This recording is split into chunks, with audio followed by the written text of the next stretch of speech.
ఈ వీడియో మొదలవక ముందే చెప్తున్నా, వీడియో చివరిలో ఖచ్చితంగా మనకు ఉపయోగపడే 10 గోల్డెన్ రూల్స్ని ఇస్తాను.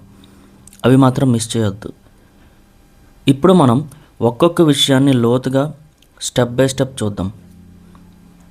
2025 డిసెంబర్ 2వ తేదీ ఈ రోజు వరకు దేశవ్యాప్తంగా 67,842 మంది బాలికలు మిస్సింగ్ రిపోర్ట్ అయ్యాయి. అందులో 47,319 మంది 16 ఏళ్లలోపు పిల్లలు. అంటే ప్రతిరోజు 185 మంది పాపలు కనిపించకుండా పోతున్నారు.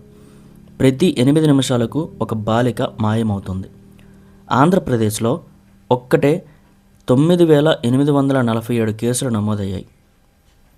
తెలంగాణలో 8,214 కేసులు, కర్ణాటకలో 7,300కు మించిన కేసులు,